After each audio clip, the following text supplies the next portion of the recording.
Today, we will talk about, can money buy happiness? Whoever said money can't buy happiness isn't spending it right. You may remember those Lexus ads from years back, which hijacked this bumper sticker-ready twist on the conventional wisdom to sell a car so fancy that no one would ever dream of affixing a bumper sticker to it. What made the ads so intriguing, but also so infuriating, was that they seemed to offer a simple, if rather expensive, solution to a common question. How can you transform the money you work so hard to earn into something approaching the good life? You know that there must be some connection between money and happiness. If there weren't, you'd be less likely to stay late at work, or even go in at all, or struggle to save money and invest it profitably. But then, why aren't your lucrative promotion, 5-bedroom house, and fat 401 cheering you up? The relationship between money and happiness, it would appear, is more complicated than you can possibly imagine. Fortunately, you don't have to do the untangling yourself. Over the past quarter century, economists and psychologists have banded together to sort out the hows, whys, and why nots of money and mood. Especially the why nots. Why is it that the more money you have, the more you want?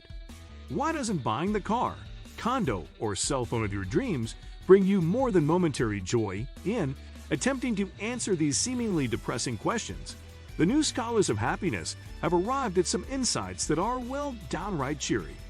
Money can help you find more happiness, so long as you know just what you can and can't expect from it. And no, you don't have to buy a Lexus to be happy. Much of the research suggests that seeking the good life at a store is an expensive exercise in futility. Before you can pursue happiness the right way, you need to recognize what you've been doing wrong. Money misery. The new science of happiness starts with a simple insight. We're never satisfied.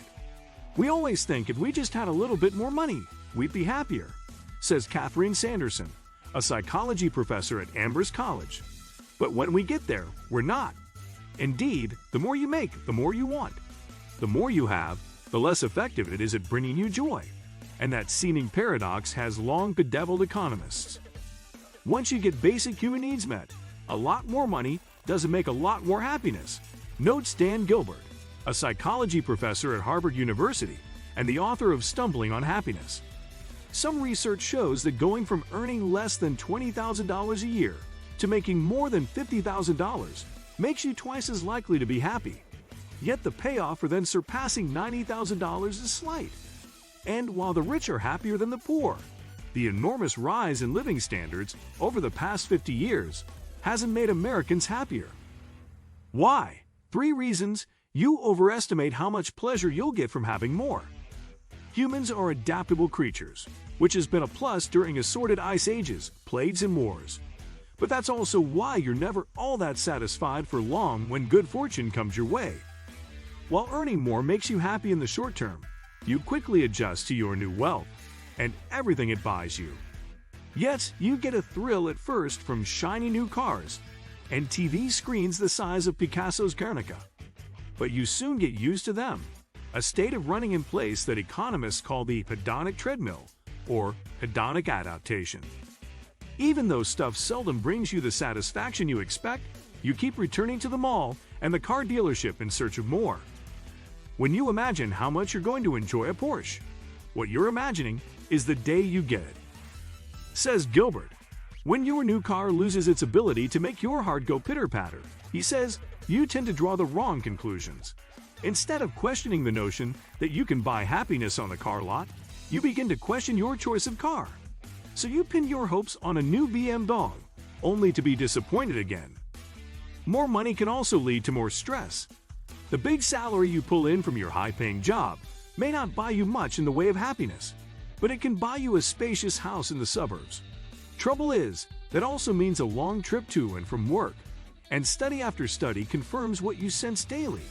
Even if you love your job, the little slice of everyday hell you call the commute can wear you down. You can adjust to most anything, but a stop-and-go drive or an overstuffed subway car will make you unhappy whether it's your first day on the job or your last. You endlessly compare yourself with the family next door. H.L. Mencken once quipped that the happy man is one who earns $100 more than his wife's sister's husband. He was right. Happiness scholars have found that how you stand relative to others makes a much bigger difference in your sense of well-being than how much you make in an absolute sense.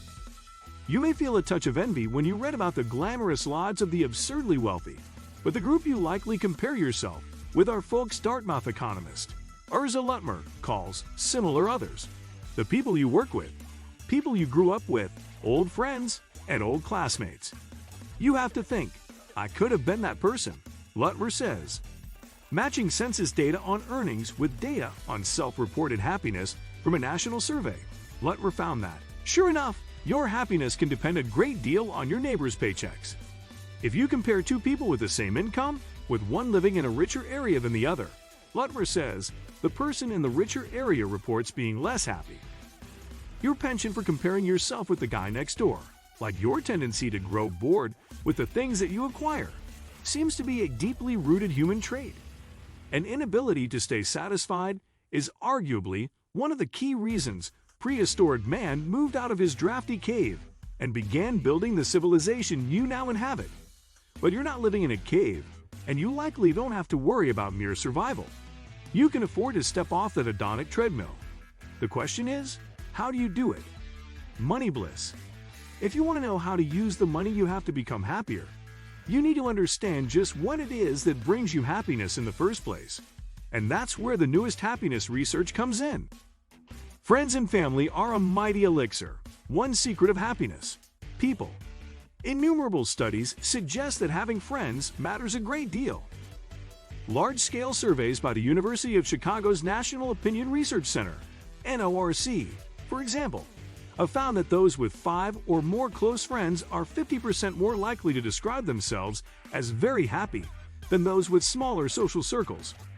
Compared with the happiness-increasing powers of human connection, the power of money looks feeble indeed. So throw a party, set up regular lunch dates, whatever it takes to invest in your friendships. Even more important to your happiness is your relationship with your aptly named significant other. People in happy, stable, committed relationships tend to be far happier than those who aren't. Among those surveyed by NORC from the 1970s through the 1990s, some 40% of married couples said they were very happy. Among the never married, only about a quarter were quite so exuberant. But there is good reason to choose wisely. Divorce brings misery to everyone involved, though those who stick it out in a terrible marriage are the unhappiest of all. What do you think of our video?